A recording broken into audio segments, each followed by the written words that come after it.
Today we're going to talk a little bit about cryptocurrency. As we all know, climate change is a major problem in our society today.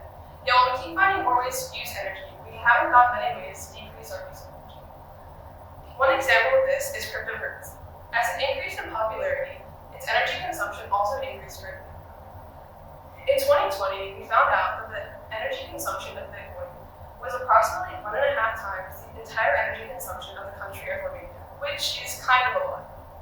When researchers began to look at how we can decrease the energy usage in Bitcoin, they analyzed two main things: the power quality indicators and the energy performance indicators. The power quality indicators give a general idea of how energy was used during the mining process. By analyzing voltage, current, frequency, power factor, and harmonic distortion.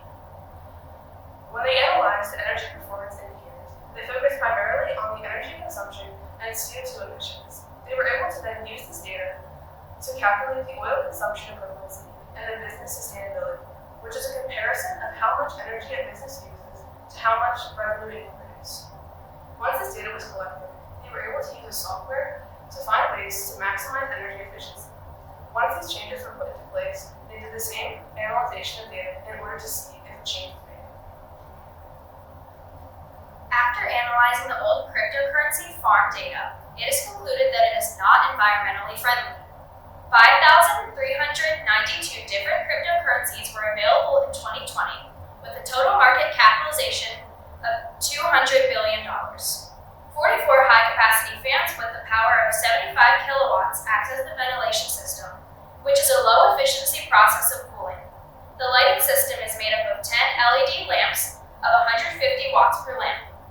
Taking into account that the operation time is 8,600 hours a year, the electricity used for the mining rigs are 1,123 megawatts per year. After analyzing the new cryptocurrency efficiency data, it is concluded that it is environmentally friendly. These changes yield a reduction in the CO2 emission by 250.38 tons per year. The hot ion contamination cooling system will be less than $2,830 per year. So, given this information, how should we interpret this data?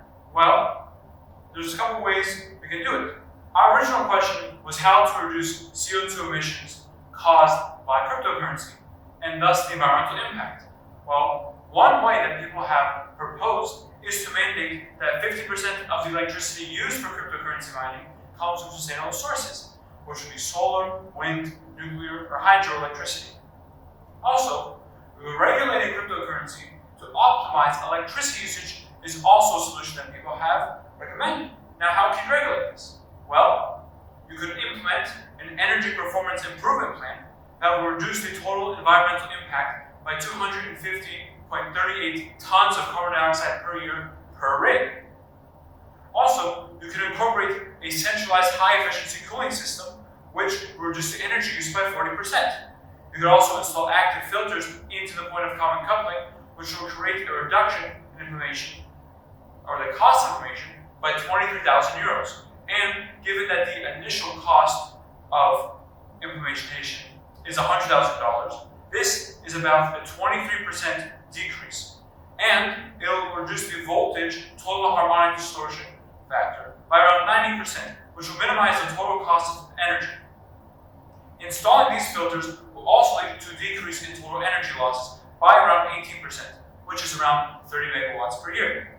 Overall, implementing these requirements into the creation of new mining rigs will not only reduce the energy used and the CO2 released, but it will also save money for the companies, making companies more incentivized to go green when making cryptocurrency. Thank you.